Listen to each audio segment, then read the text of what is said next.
You picked a career at 17. Think about that. 17. You couldn't legally drink. You couldn't rent a car. You had never paid rent, filed taxes, managed a budget, or had a conversation with a real adult about what work actually feels like from the inside. But you were asked to choose a direction that would define the next 40 years of your life. And you did. You picked something. Maybe it was what your parents wanted. Maybe it was what sounded impressive. Maybe it was the only thing on the list that didn't make you feel sick. Maybe you picked it because someone told you it was practical. Someone told you there were jobs in that field. Someone told you it was a safe bet. You didn't pick it because you knew yourself. You couldn't have. You were 17. You didn't know yourself yet. Nobody does at 17. And now you're here, 20, or 30, or 40, or somewhere in between. And the direction you picked doesn't feel like your direction. Maybe it never did. Maybe it felt wrong from the beginning, but you pushed through because pushing through is what serious people do. Maybe it felt right for a while and then slowly, quietly, without any dramatic moment of realization, it stopped feeling like anything at all. Just motion. Just routine. Just getting through Monday to reach Friday to recover on Saturday to dread Sunday. You're not failing. You're functioning. But functioning and living are not the same thing. And somewhere inside you, in the place you don't talk about at dinner parties, you know that. You're lost, and the worst part isn't being lost. The worst part is that you've been lost before. At 20, you thought the confusion was normal. Growing pains, figuring things out, everyone said so. At 30, the confusion felt more urgent, more embarrassing. You should have it figured out by now. Everyone else seems to. At 40, the confusion carries a different weight entirely. It carries the weight of time spent. Decades invested in something that doesn't feel like yours. And the terrifying suspicion that you might never find the thing that does. Every career book you've ever read lied to you. Follow your passion. Find your purpose. Do what you love and the money will follow. These are beautiful sentences that have ruined millions of careers. They sound like wisdom. They're actually poison because they assume you're supposed to know. They assume there's a clear, singular thing inside you waiting to be discovered. A calling, a destiny, a purpose with a capital P, and if you haven't found it yet, the implication is clear. You're not looking hard enough. You're not self-aware enough. Something is wrong with you. Nothing is wrong with you. The model is wrong. The Find Your Passion model is a fantasy designed to sell books to people who are lost. It doesn't reflect how careers actually work. It doesn't reflect how identity develops. It doesn't reflect the reality that most people who build meaningful, successful, financially rewarding careers did not find a singular passion at any age. They built their satisfaction over time through a process that nobody teaches, because it's less romantic and less marketable than follow your bliss. Let's talk about reality. Studies on career satisfaction consistently show that passion for work develops through mastery and engagement, not the other way around. Research from organizational psychology demonstrates that the people most satisfied in their careers didn't start with passion. They developed it after gaining competence. A major longitudinal study tracking career trajectories found that the majority of adults change careers multiple times, and those who end up most fulfilled often describe their path as accidental, nonlinear, and nothing like what they planned. You're not behind schedule. There is no schedule. The schedule was an invention of a career guidance industry that needed to sell certainty to people living in ambiguity. This audiobook is going to stop lying to you. No passion myths. No purpose fantasies. No pretending that somewhere inside you there's a glowing career truth that you just need to meditate hard enough to find. Instead, 5 chapters of honest, evidence-based, practically useful content about how careers actually work, why you feel lost, why the feeling persists across decades, what changes and what doesn't, and how to build a career that fits your life without needing a mystical revelation to get started. By the end of this hour, you won't have found your purpose, but you'll understand why you haven't found it and why that's not the problem you think it is. And you'll have a framework for making real career decisions based on how the world actually works instead of how motivational speakers wish it worked. 1 hour, no lies, let's go.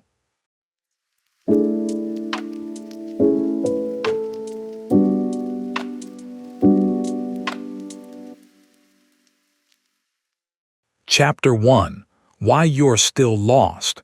The Psychology of Career Confusion. Let's start with the thing nobody tells you. Career confusion is not a phase. It's not something you grow out of when you reach the right age or accumulate enough experience. It's a permanent feature of being a complex human living in a rapidly changing world.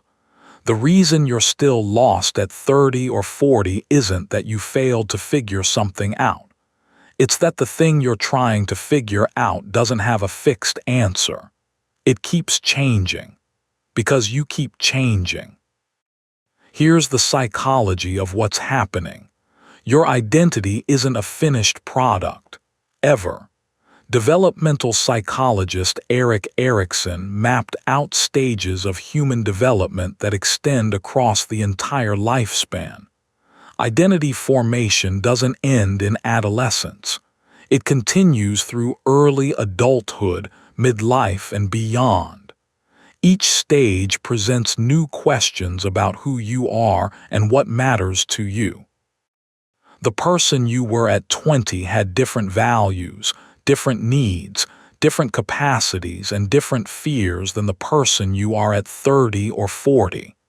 And the career that fit the 20-year-old version of you might genuinely not fit the version of you that exists today. That's not failure. That's development. That's your identity doing exactly what it's supposed to do, evolving. This is crucial. The career guidance industry treats your career as a problem to solve once. Find the right answer, pick the right path, make the right choice, and then execute for 40 years. But your career isn't a math equation with a fixed solution. It's a relationship. A living, evolving relationship between who you are right now and the work you do right now. And like any relationship, it needs to be revisited, renegotiated, and sometimes fundamentally restructured as both parties change. The 20-year-old picked a career for a person who no longer exists. Of course, it doesn't fit anymore. The person it was fitted for is gone. Let me explain why the confusion feels worse as you get older. At 20, career uncertainty is socially acceptable. Everyone's figuring it out. The world gives you permission to not know. At 30, that permission expires. Society expects you to have a direction, a trajectory, a story about where you're going. If you don't have that story, something feels wrong, not because something is wrong, because the social expectation has shifted. And you've internalized that expectation so deeply that you can't tell the difference between your own feelings and the pressure the world is putting on you. Most people miss this about what happens at 40. The confusion doesn't just carry social pressure, it carries existential weight. At 40, you're roughly at the midpoint of your career. You can see both directions, backward to the decades you've spent, forward to the decades remaining. And the question isn't just what should I do anymore. It's was any of this worth it? And is it too late to change? And have I wasted the best years of my working life on something that wasn't mine? These questions are not career questions. They're life questions, and they hit with a force that no personality test or career quiz can absorb. Here's what actually happens neurologically when you face prolonged career uncertainty. Your brain treats unresolved decisions as open loops. Open loops consume cognitive resources continuously, even when you're not consciously thinking about them. This is why career confusion is so exhausting. It's not just the big moments of questioning. It's the constant, low-grade processing happening in the background. Your brain running simulations. What if I had chosen differently? What if I change now? What would happen? What would I lose? This processing burns energy, disrupts focus, fragments attention, and creates a chronic sense of mental fatigue that most people attribute to the demands of their job. But it's not the job draining you. It's the unresolved question about whether you should be in the job at all. There's another layer to the psychology. Psychologist Barry Schwartz documented what he calls the paradox of choice. The more options you have, the harder it is to choose and the less satisfied you are with whatever you choose. Previous generations had fewer career options. You became a farmer, a tradesperson, a teacher, a doctor, a lawyer, or you worked in one of a handful of industries that existed in your town. The constraint was limiting, but it also eliminated the paralysis. The question wasn't, what do I want to do with my life? It was, what's available and which available thing can I tolerate?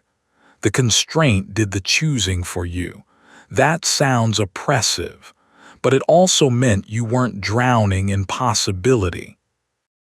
Today, you can theoretically do anything. The internet has opened career paths that didn't exist 5 years ago. Content creator, UX designer, growth hacker, prompt engineer, drop shipper, online course creator. The list expands monthly. And that infinite possibility, instead of feeling liberating the way it's supposed to, feels paralyzing. Because with infinite options comes infinite comparison, infinite second-guessing, infinite what if I'm in the wrong one, infinite browsing of career alternatives the way you'd browse Netflix for an hour without choosing anything. The abundance of choice is feeding your confusion, not solving it. You're not paralyzed because you have too few options. You're paralyzed because you have too many. And here's the cruelest amplifier of all. Social media takes the paradox of choice and injects it with steroids. You see people your age thriving in careers you've never heard of, making money in ways that seem effortless, announcing promotions, launches, pivots, exits.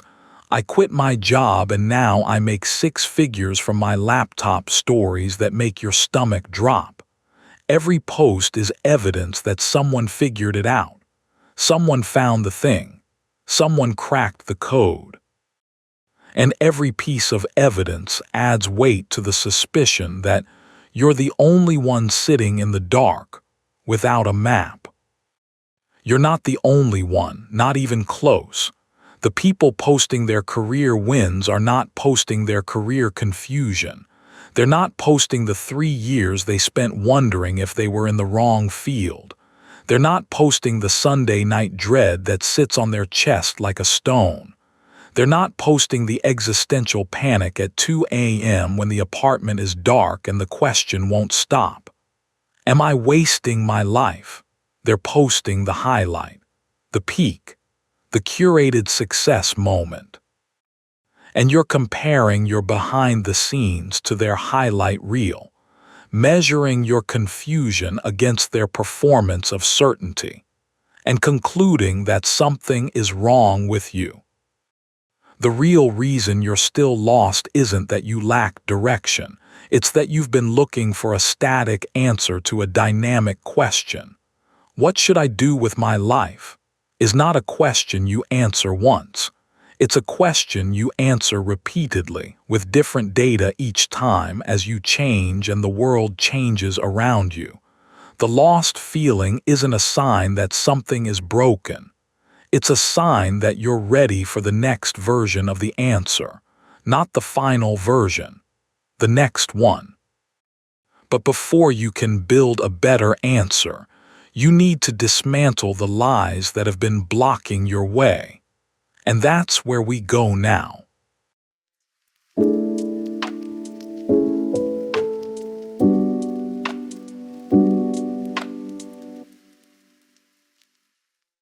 Chapter 2: The Lies That Keep You Stuck.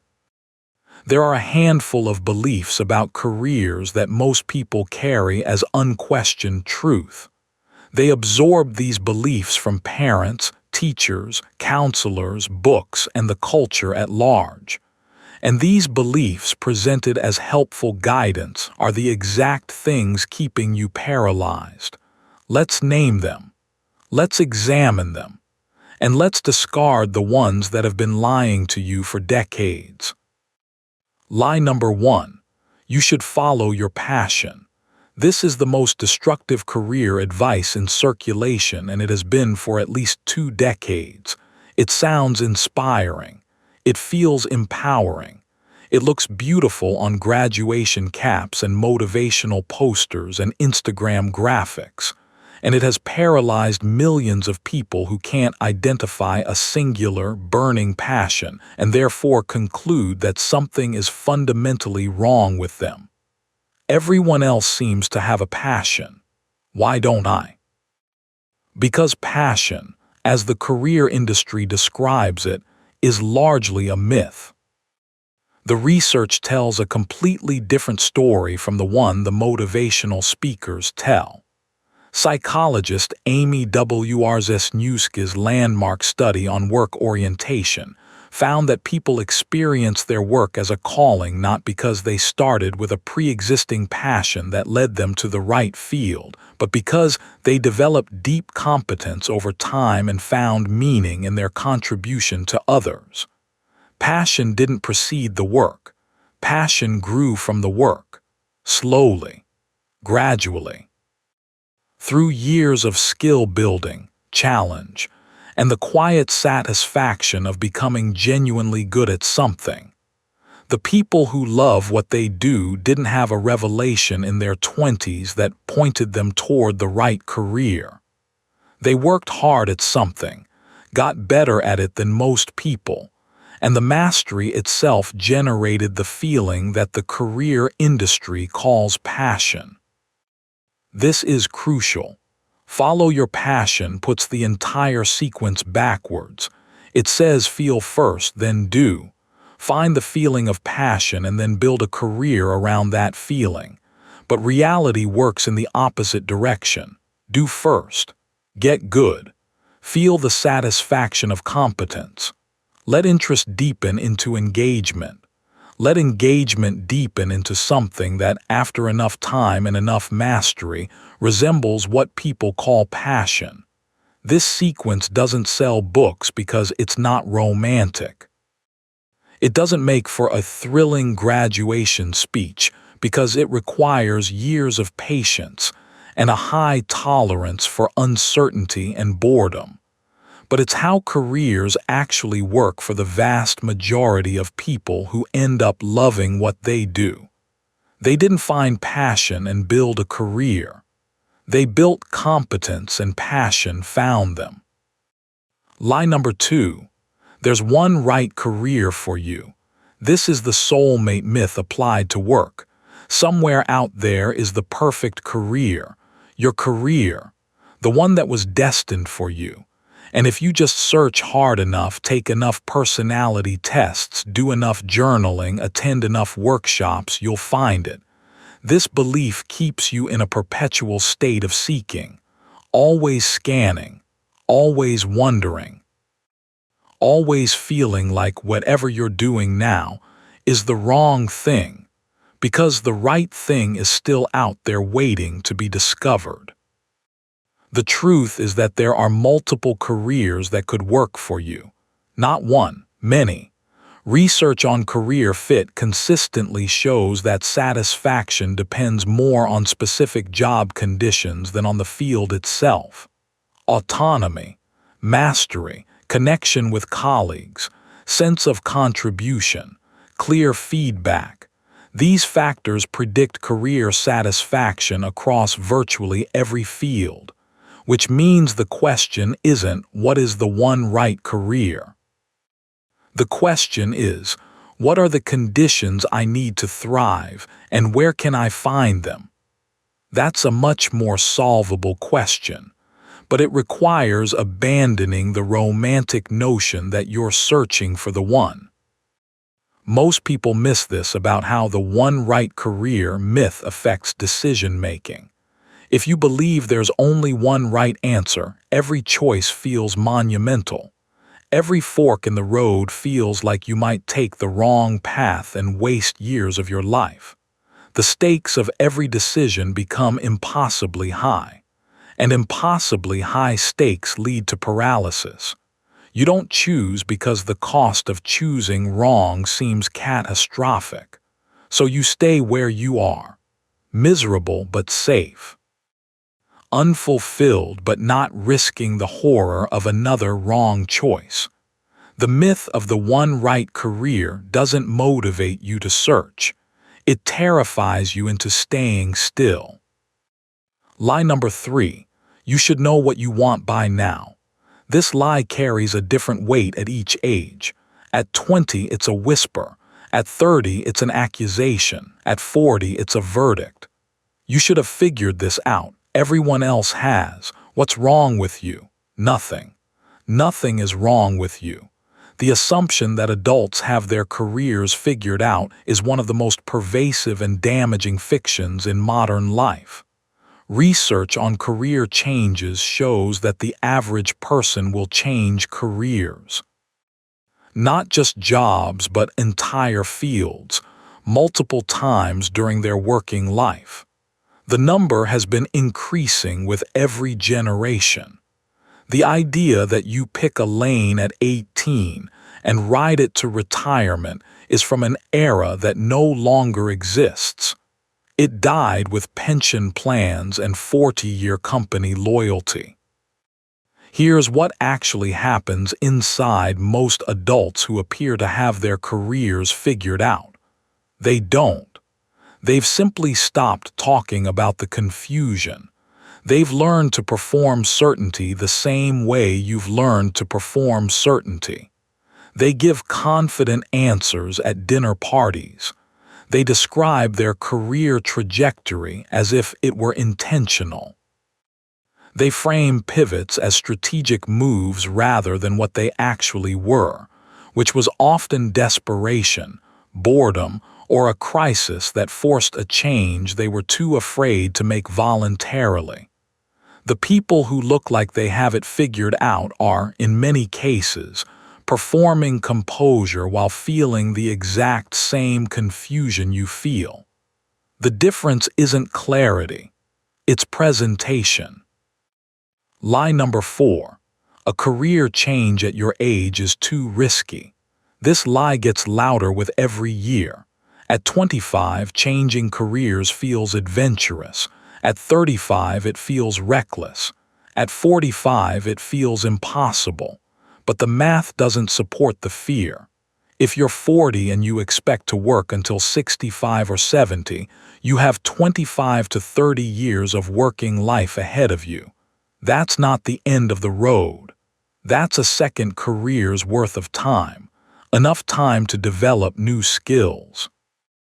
Enough time to build new expertise. Enough time to reach a level of competence where passion can develop. The too late narrative isn't based on reality. It's based on the sunk cost fallacy. You've invested 10 or 20 years in this direction, so changing feels like wasting those years. But those years gave you skills, networks, perspectives, and resilience that transfer. Nothing is wasted unless you let the fear of wasting it keep you somewhere that wastes the next 20. Line number 5. Passion will make you feel certain.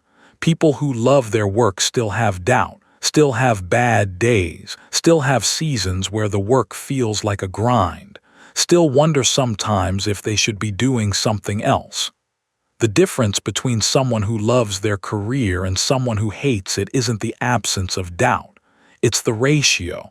More good days than bad, more engagement than boredom, more meaning than emptiness, but never zero doubt, never pure certainty.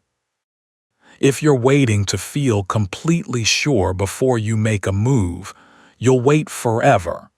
Certainty is not the prerequisite for action. It's the reward of action taken despite uncertainty. The real reason these lies keep you stuck is that they set impossible conditions for movement. Find your passion before you start.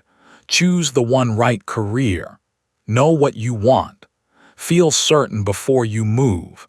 These conditions can never be fully met, so you never move. The lies don't just misinform you. They paralyze you. And paralysis disguised as patience is one of the most expensive things you can carry through a career. Now that the lies are named, let's look at what actually works. Not theory, not inspiration. What the research and the evidence actually say about building a career when you don't have a burning passion or a clear direction.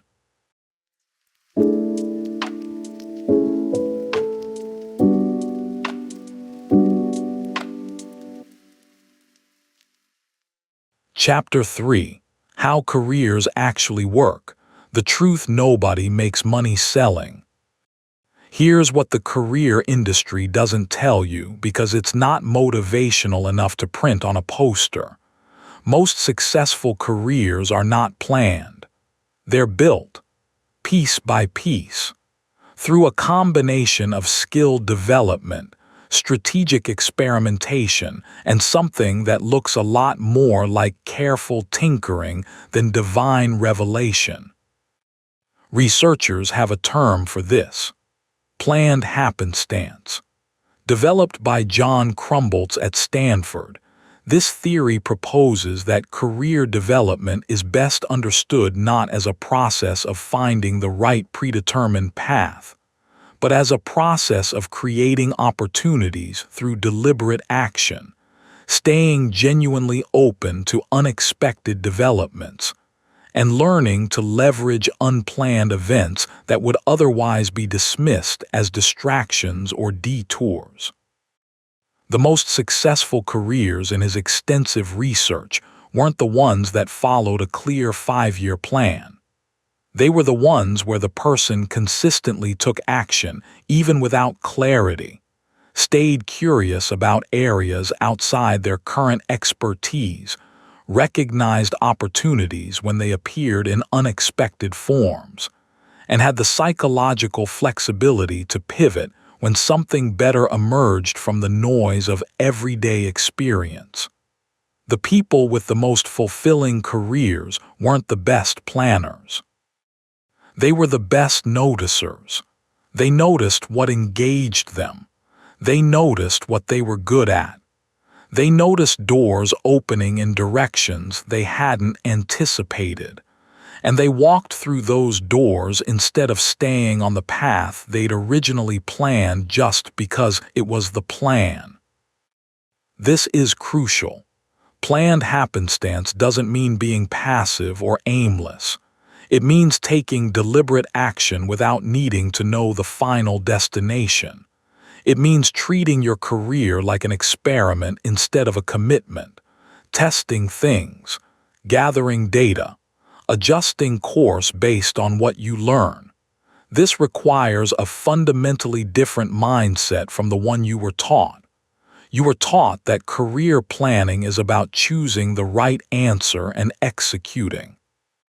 The reality is that career building is about generating options and selecting from experience.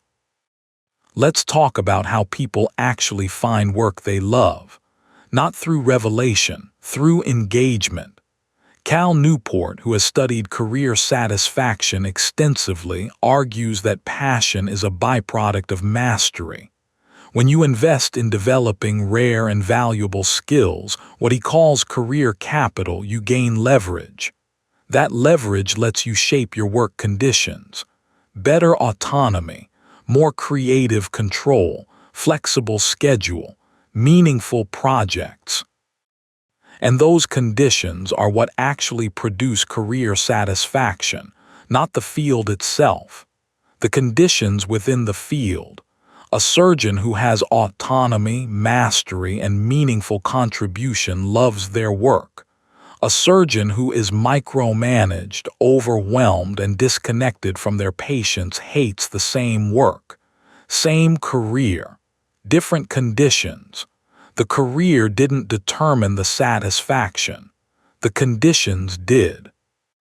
Most people miss this about skill development and career satisfaction. They think they need to find the right field first, then develop skills within it. But the evidence suggests the opposite works better. Develop skills, any skills that are rare and valuable. Use those skills to gain leverage. Use that leverage to negotiate conditions that make work satisfying. The entry point isn't passion, it's competence. And competence can be built anywhere. In your current job, in a side project, in a completely new domain.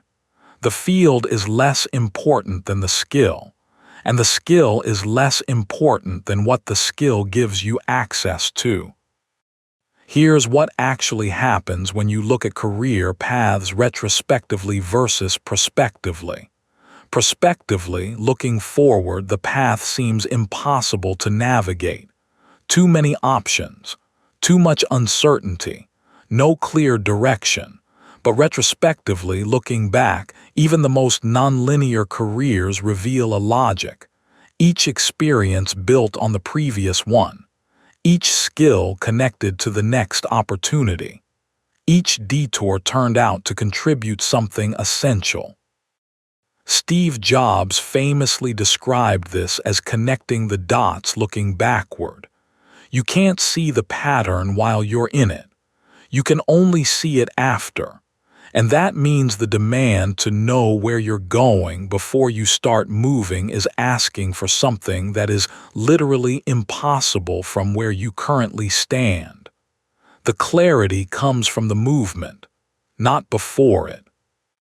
Let me give you the practical framework that replaces follow your passion with something that actually works.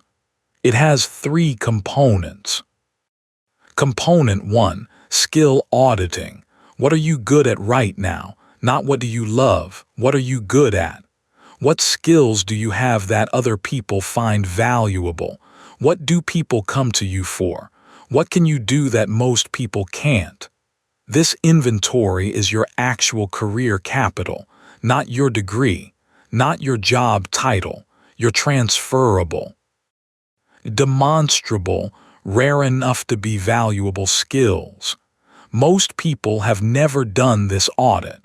They define their career by their title or their field instead of by their capabilities. But capabilities are what create options. Titles are what limit them. Component 2, condition mapping. What conditions do you need to be satisfied in work? Not what field, what conditions. Do you need autonomy, creative input, physical movement, intellectual challenge, human connection, quiet focused work, variety, stability? The answers to these questions are far more predictive of your career satisfaction than the name of the industry you work in. Map your conditions, then evaluate your current work against them. Where is it meeting your conditions? Where is it failing? The gaps between your conditions and your current reality are the actual problem, not the field, the conditions. Component 3. Strategic experiments. Instead of making one big career leap, run small experiments. Take a freelance project in a field you're curious about. Take an online course. Shadow someone. Volunteer. Start a side project. Each experiment gives you data. Real data. Not the imaginary data of what-if scenarios that play in your head at 2 a.m. Real, lived experience of what a different kind of work actually feels like from the inside. Most career paralysis comes from trying to decide without data. Experiments generate data, and data reduces paralysis. The real reason this approach works where passion-seeking doesn't is that it's based on action instead of feeling. You don't need to feel certain to run an experiment. You don't need to know your purpose to audit your skills. You don't need a revelation to map your conditions. You just need to move. And moving generates the clarity that waiting never will. But there's something that happens between understanding the framework and actually using it. Something internal. Something that has to shift before any external career move can succeed. And that's what the next chapter addresses.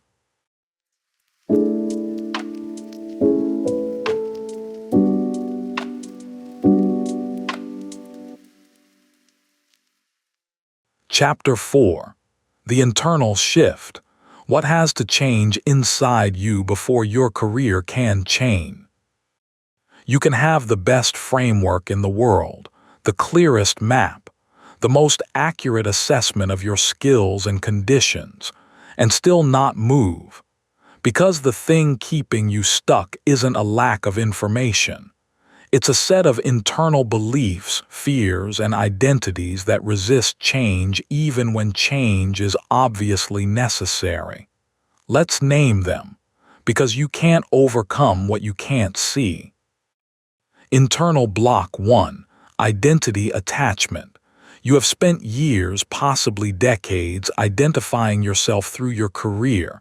I'm an accountant. I'm a teacher. I'm in marketing. I'm a nurse. That label isn't just a job description you give at parties. It's a load-bearing wall in your entire psychological structure. It's how you introduce yourself to new people, how you explain yourself to family, how you organize your sense of who you are in the world, how you answer the most common question in adult social life. So, what do? Your answer to that question isn't just information, it's identity. It's the shorthand your brain uses to know who you are. And changing careers means removing that wall. Not just changing what you do from 9 to 5, changing who you are, or at least changing who you've been telling yourself and everyone around you that you are. That's terrifying in a way that has nothing to do with money or logistics. It's identity-level terror, the kind that makes your chest tight and your thoughts spin. Because you have to pass through a period where you're not the old thing anymore and not yet the new thing. You're in between. You're undefined. You're the person at the dinner party who doesn't have a clean answer to what do you do? And that feels irrationally but powerfully like not existing, like being nobody. And that in-between space, that identity limbo, is the space most people can't tolerate. So they stay. Not because the old career is right, because the old identity is familiar. And familiar, even when it's painful, feels safer than the void. This is crucial. Herminia Ibarra, a professor at London Business School, studied career changers extensively and found that successful transitions don't start with a clear new identity. They start with a messy, uncomfortable period of experimentation where the old identity is loosened before the new one is formed. She calls this the in-between period, and it's not a failure, it's a requirement. The people who tried to skip the in-between, who tried to leap directly from old identity to new identity, were the ones most likely to fail or revert. The discomfort of not knowing who you are professionally is not a sign that you're doing it wrong. It's a sign that the transition is actually happening. Internal block 2, fear of judgment. You imagine telling people, your parents, your partner, your friends, your colleagues, I'm changing careers, and you anticipate their reaction, confusion, concern, judgment, but you've invested so much in this. But you're so good at what you do. Are you sure this is wise? These anticipated reactions aren't imaginary. They're probably accurate. The people around you have a version of you in their minds, a stable, predictable version. And when you threaten to change, you're threatening their model of you. Their discomfort isn't about your career. It's about their need for you to be predictable. And your fear of their judgment is actually your fear of disrupting the social contract that keeps relationships comfortable. Most people miss this about the fear of judgment. It's not one fear. It's 3 fears layered on top of each other. Fear of disappointing people who invested in you, parents who paid for school, partners who built plans around your income, fear of being seen as unstable or flaky. In a culture that values consistency and commitment, changing direction feels like admitting failure. Fear of losing status. Your current career might carry social prestige that a new direction wouldn't. And status, whether we admit it or not, is deeply wired into how we evaluate ourselves and how we expect others to evaluate us. These 3 fears, operating simultaneously, create a force field around your current career that has nothing to do with whether it's right for you. You might know it's wrong, and still stay, because the social cost of leaving feels higher than the personal cost of staying. Internal block 3, the sunk cost trap. You've invested years. Maybe you went to graduate school and spent 3 or 5 or 7 years earning a degree in this specific field. Maybe you worked your way up from entry level through middle management to a position that took a decade to reach. Maybe you spent years building a reputation, a client base, a professional network that is entirely organized around your current direction. And changing direction feels like throwing all of that away. Like the investment was wasted, like the years were or nothing. Like you'd be starting over from zero while your peers continue to advance. This is the sunk cost fallacy operating at career scale, and it's one of the most powerful psychological traps in existence because the feeling is so viscerally strong. The years feel so real, the investment feels so tangible, the idea of walking away from it physically hurts, and people around you reinforce the trap. But you've come so far. But you have so much experience in this field. It would be crazy to throw that away. They mean well. But they're helping you build a prison out of your own past. Here's what actually happens when you examine sunk costs rationally, the way an economist would instead of the way an emotional human does. The years you spent aren't lost. They can't be lost. They already happened. The skills you develop during those years transfer to almost any new direction. Communication, problem solving, project management, leadership, client relations, industry knowledge that provides perspective even in a different field. The networks you built remain. The people don't disappear because you change your job title. The resilience you gained from surviving a decade in any career is portable. The knowledge of what you don't want, which might be the most valuable knowledge of all, is itself a career asset that most 20-year-olds would pay for. Nothing was wasted. But even if it were, the relevant question isn't, was the past investment worthwhile?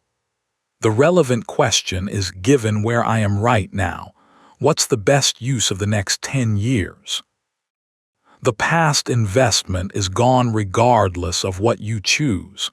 It's already spent. The only thing you can influence is the future investment. And investing future years in a career that doesn't fit because past years were already invested is the actual waste. You're not throwing away the past by changing. You're throwing away the future by staying. Internal block 4, the perfection requirement. You won't move until you're sure the new direction is right, until the plan is complete, until the risk is minimal, until the timing is perfect. This is perfectionism wearing a career planning costume, and it's the most socially acceptable form of paralysis there is because it looks like prudence. It looks like being responsible. It looks like carefully weighing your options. But underneath the sensible exterior is a simple truth. You're scared. And the perfectionism is the fear's disguise. It lets you avoid action while feeling like you're being strategic. You're not being strategic. You're stalling. And every month you stall is a month of your limited working life spent in a career that isn't yours. The real reason the internal shifts matter more than the external strategy is that no framework survives contact with unexamined fear.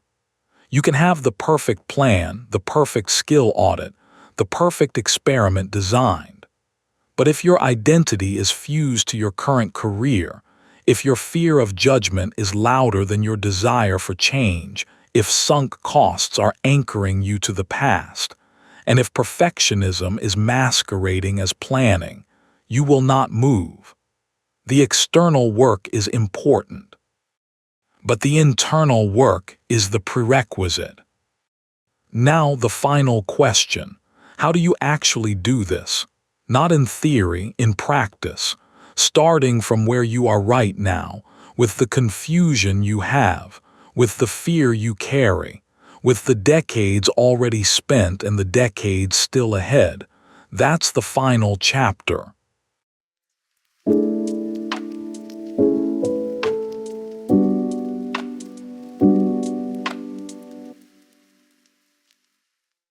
Chapter 5. Building Forward. The practical path for people without a clear direction. You don't have a passion. You don't have a calling. You don't have a 5-year plan or a clear direction or a burning certainty about what comes next. Good. None of those things are required. What's required is movement. Intelligent, low-risk, data-generating movement. And that's what this chapter gives you. A step-by-step path that works whether you're 20, 30, 40, or beyond. Whether you're mildly dissatisfied or completely lost. Whether you have financial flexibility or none at all. Step 1. Stop trying to figure it out in your head. The answer to what should I do with my career does not exist inside your head. It exists in the world, in experiences, in conversations, in experiments, in doing things and noticing how they feel. You have been thinking about this for months, maybe years, and thinking hasn't solved it. Because career clarity doesn't come from reflection alone. It comes from the intersection of reflection and action. You need new data. Not more analysis of old data. The rumination loop you've been in, the one where you cycle through the same options, the same fears, the same what-ifs at 2 a.m. is not productive. It feels productive because it's cognitively demanding. But it's not generating new information. It's recycling old information in increasingly anxious patterns. Break the loop. Get out of your head, into the world, into action, into experience. This is crucial. The first action doesn't need to be big. It doesn't need to be a career change. It needs to be a data-generating activity. Talk to someone who does work you're curious about, not for networking, for information. Ask them what their Tuesday looks like. Ask them what they hate about the job. Ask them what surprised them. Ask them if they'd choose it again. One conversation like this will give you more useful career data than 6 months of thinking in your apartment. Step 2. Run 30-day experiments. Pick something you're curious about, not passionate about, curious about, and spend 30 days engaging with it. If you're curious about writing, write something every day for 30 days. If you're curious about coding, take a course for 30 days. If you're curious about coaching, offer to coach someone for free for 30 days. The purpose isn't to determine if this is your new career. The purpose is to generate lived experience. To move from imagining what something would be like to knowing what it actually feels like. Most career decisions are made based on imagination. I think I'd like that. I imagine that would be fulfilling. Imagination is unreliable. Experience is data. 30 days gives you enough data to make an informed decision about whether to continue, adjust, or abandon. And abandoning after 30 days isn't failure. It's a successful experiment that produced a clear result. Most people miss this about small experiments. They feel too small to matter. You want the big revelation, the dramatic pivot, the moment of clarity where everything clicks. But that moment almost never comes without preceding it with dozens of small, unglamorous, data-gathering actions. The clarity you're waiting for is the reward at the end of the experimental process, not the prerequisite for starting it. Step 3. Build a bridge, not a cliff. If you're considering a career transition, you don't have to leap. In fact, leaping is often the worst strategy despite being the most dramatic and the most celebrated in career change narratives. The dramatic, I quit my job on a Monday and started my dream career on a Tuesday story makes great content. It's terrible strategy for most people. The research on successful career transition shows that the most effective approach is what experts call the hybrid period. You maintain your current income source, the one that pays your bills and keeps the lights on, while simultaneously building competence, connections, confidence, and proof of concept in the new direction. On the side, nights after the kids are in bed, weekends when you'd rather be resting, lunch breaks spent learning instead of scrolling, early mornings when the house is quiet. It's not romantic. It's not cinematic. Nobody makes a documentary about the person who kept their accounting job for 18 months while slowly building a freelance design practice on the side until the side income was reliable enough to make the switch. But that's how most successful transitions actually happen. The bridge approach dramatically reduces the financial risk of transition, gives you an extended runway of experimentation before you need to make any irreversible decisions, and provides real-world data about whether the new direction actually feels the way you imagined it would. Because sometimes it doesn't. And finding that out while you still have income is a lot better than finding it out after you've burned the bridge behind you. Step 4C. Parrot financial decisions from identity decisions. These are two different problems and they require two different solutions. The identity question is What kind of work aligns with who I am and who I'm becoming?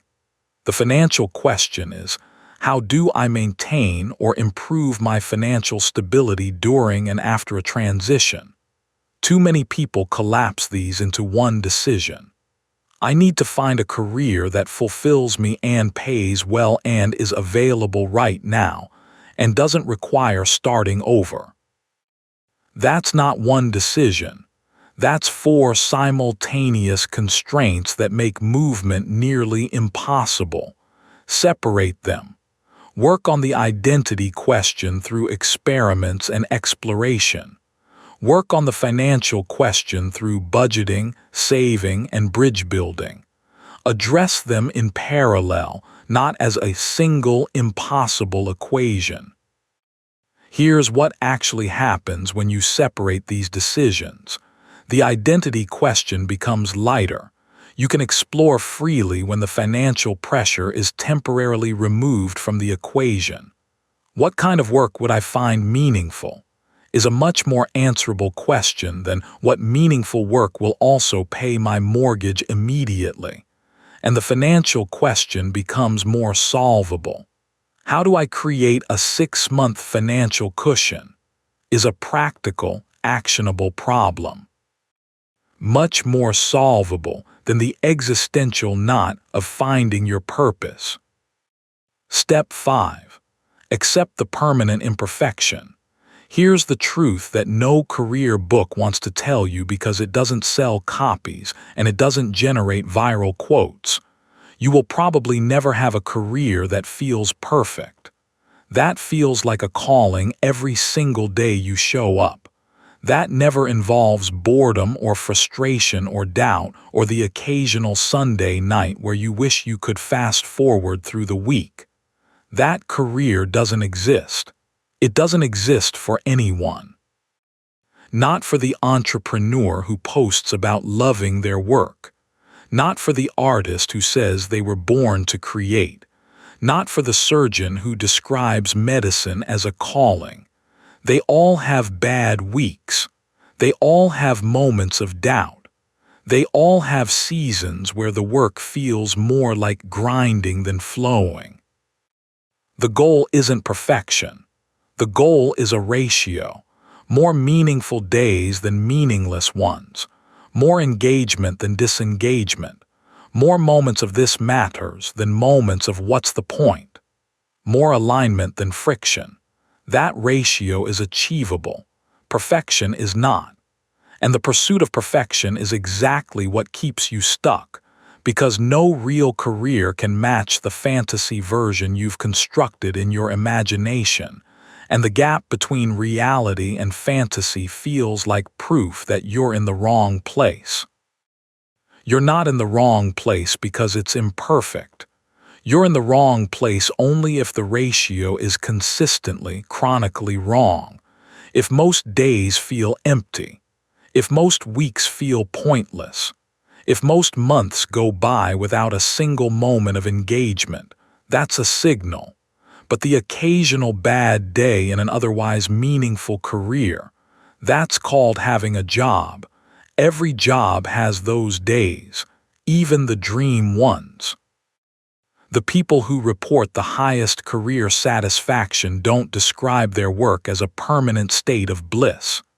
They describe it as work they find mostly engaging, sometimes frustrating, occasionally tedious, and overall meaningful. That overall meaningful is what you're building toward. Not always thrilling, not never boring, overall meaningful.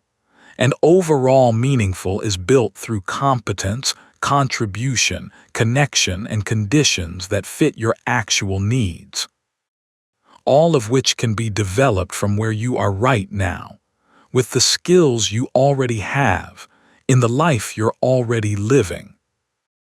The real reason you can build forward from wherever you are is that career building is not a destination. It's a practice of paying attention to what engages you, of building skills that give you leverage, of shaping conditions that fit your evolving needs, of running experiments and honoring their results, of updating your answer to what do I do as you and the world change. This practice doesn't require certainty. It doesn't require passion. It doesn't require a plan that extends beyond the next experiment. It just requires movement, honest, curious, imperfect movement towards something, anything, as long as it's not standing still.